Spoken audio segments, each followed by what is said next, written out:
It began like no other war in history. No borders were crossed, no flags raised, and yet, guns were loaded, soldiers deployed, and a battle line drawn. The enemy, not an army of men, but an army of birds. The year was 1932. In the wheat belt of Western Australia, farmers were struggling. These were not ordinary farmers, they were war veterans, men who had survived the horrors of World War I, only to return home to a new kind of fight. A fight for their land, a fight for their crops. But just when they thought things couldn't get worse, they heard it. The low, rhythmic thudding of thousands of feet. Not boots, claws. Over 20,000 emus, giant, flightless birds native to Australia, descended on the farmlands like a feathery storm.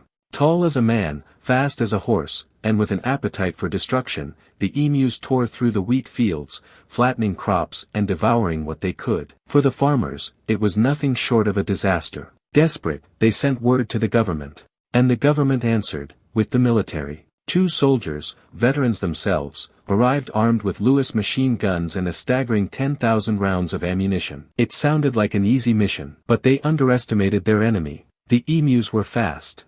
They could sprint at nearly 30 miles per hour. They were unpredictable, scattering into small groups the moment shots were fired. Hitting one was like trying to shoot a ghost in a field of grass. The soldiers tried everything, ambushes, open chases, even mounting the guns on trucks to catch them. But the trucks bounced too much, the aim was terrible, and the emus simply outran them. At times, it seemed like the birds were mocking their attackers, darting in and out of range, vanishing into the bush, then reappearing somewhere else entirely. One soldier remarked that the emus had bulletproof qualities, not because they couldn't be shot, but because they simply refused to stand still long enough to be hit. Week after week, the battle dragged on. Thousands of rounds were spent, yet the emus kept coming. Finally, after a month, the military admitted defeat. The Great Emu War was over. The birds had won. In the years that followed, Australia tried other methods, fences, bounties, and controlled hunting, but the Emu War of 1932 became a strange, almost comical chapter in history. Yet for the farmers who lived it, there was nothing funny about watching their crops vanish under a tide of feathers. It's a story that reminds us, not every battle can be won with bullets. And sometimes, nature itself will march right through our best laid plans, leaving us staring at an empty field, wondering how we lost, to birds. But to truly understand the Great Emu War, we have to look closer, at both sides of the battlefield. The emu is no ordinary bird.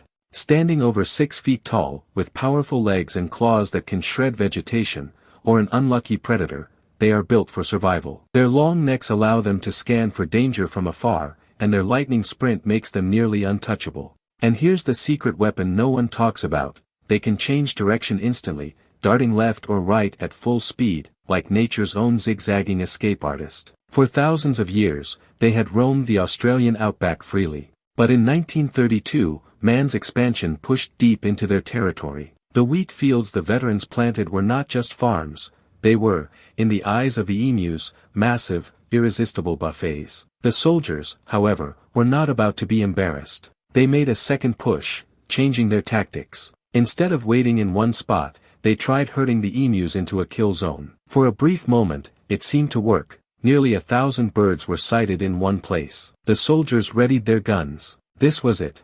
The moment of victory. But then, the guns jammed. By the time they were cleared, the emus had scattered in every direction. The opportunity was gone.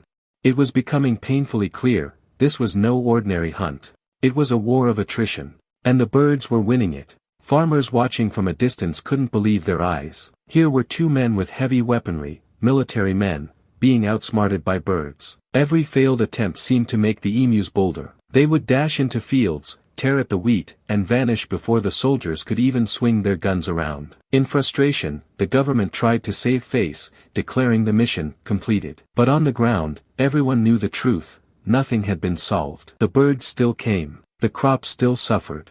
News of the war spread, and newspapers across the country reported on the bizarre battle. Headlines painted the soldiers as hapless and the emus as almost heroic in their resistance. It became a mix of comedy and tragedy, humorous to the public, but devastating to the farmers losing their livelihoods. By the end, official reports estimated only a few hundred birds had been killed. For 20,000 emus, it was barely a scratch. The aftermath saw the government turn to other solutions, offering bounties to hunters, building stronger fences, and enlisting local shooters. But the Emu War itself was never repeated. It became a strange legend, a reminder that human dominance isn't as absolute as we might think. And perhaps the greatest irony. Today, the emu is a protected species in Australia. The bird that once caused such chaos is now a national symbol, appearing on the country's coat of arms, right beside the kangaroo. So maybe, in a way, the emus didn't just win the war. They won immortality, a permanent place in Australia's story. And when you hear about wars throughout history, epic clashes of nations, empires, and armies, remember the one war where the enemy had no guns, no planes, no armor, just feathers, speed, and the will to survive. Because in 1932, in the wide open fields of Western Australia, the birds didn't just fight. They conquered.